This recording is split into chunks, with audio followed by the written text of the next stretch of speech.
Welcome to the Better Off bonus listener question of the week. Normally we do 2 episodes a week, but because our email box has been getting socked, we want to drop some extra episodes every so often on the weekends, perhaps, when you might be minding your own business. You might see, boop, something pops up. So that's our bonus. And today we're going to field a bunch of email questions. The first is from Diane, who is 58, married, and she has student debt of $54,000. I can't even believe it. 58 years old, $54,000. Diane owns a home. She wants to know suggestions for the best way to pay it off. And she's been researching refinancing. Not sure what is the best. The loans that she's carrying are federally subsidized. The payment is $400 a month. I work for a nonprofit agency which qualified me for loan forgiveness. However, the total payment for this would be $799, which I can't afford.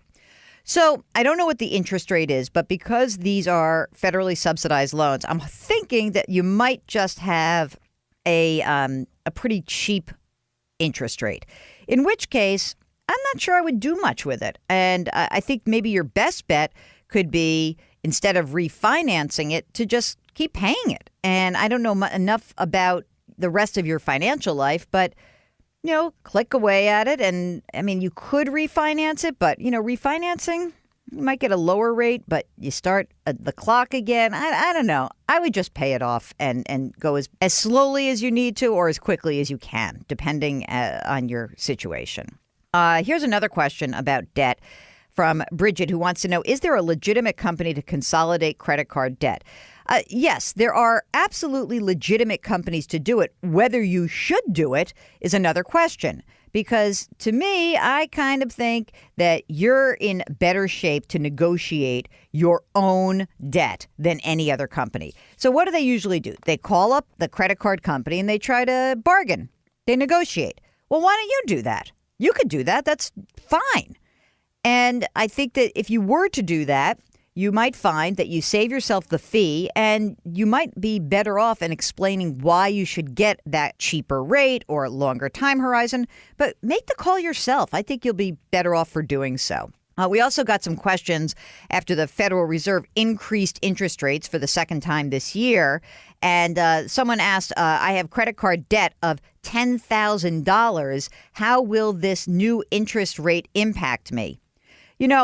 The average credit card interest rate is at least right after the Fed had raised rates, was 17%. That's the average. So, people are paying a lot more for that. But let's just say you were the average and you're carrying that $10,000 balance. It'll amount to about an extra $25 on a monthly basis. Not terrible. If you're going out and looking for an auto loan, a quarter-point increase on a $25,000 loan is just a few dollars every month. Car loans are now at the highest rate. I think 5-year car loans are 4.7% or so. That's the highest since 2012. Credit card interest rate, that's 17%. That's the highest in about a decade since before the financial crisis. So rates are moving higher. The cost of your loans is increasing. Hopefully you're making more money, but, it's still a little bit slow. I think it's important for everyone to understand that 0% interest that was going on from, let's call it 2009 until December 2015, it's over. So factor that in when you're thinking about how much debt you're carrying and what your priorities need to be. And finally today on this bonus listener questions of the week, we've got Ben, who's 26 years old. He's single. He's got no debt. He lives at his parents' house. Of course he does. I work part-time at a nonprofit. At the end of the year, I will qualify for their 403B, but I don't know if I'm still going to be with the organization. I'm looking for full-time employment. Once I secure a full-time job, I'd like to move out of my parents' house. I'm sure they'd like that too. His current adjusted gross income is $21,000. He's got $25,000 checking, savings, CDs, $10,000 in savings bonds. That's pretty great. $8,000 in a mutual fund. Wants to start retirement planning. Is a Roth IRA right for me? Should I consider some other type of investment? Yes. This is made for you, man.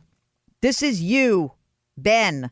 Because a Roth IRA, you are going to pay your tax on that $25,000, which will be rather meager, I might add. you're in the 12% tax bracket. Pay that 12% tax, put the money into a Roth IRA, and it will grow and it will grow and it will grow. There'll be no taxation. And when you take it out later, no tax either. What investment firm should I consider for the Roth IRA? Well, of course, I'm going to tell you, I don't want to be a shill for my sponsor. But look, hey, check it out, Betterment.com. You might as well. They are a sponsor, and you might even get something for it. You can go to Betterment.com/betteroff. That's Betterment.com/betteroff. And there you go. How much should you put into that account? Put as much as you possibly can. It can go up to $5,500. So hold your nose, put as much as you can, and get going. Thank you so much for writing us, Ben. That's a great question. So I hope that you're going to be sticking to this game plan over time. Okay, well, that's it. That is the bonus listener questions of the week. Remember, if you've missed any of our podcasts, you can go and find them. You can go to our website, JillOnMoney.com. You can download the show anywhere you get your stuff. Apple, Google Play, Radio.com, Stitcher, wherever you find your favorite podcasts. Thanks so much for you guys. It's great to get all this email. Again, if you've got a question, ask Jill at betteroffpodcast.com.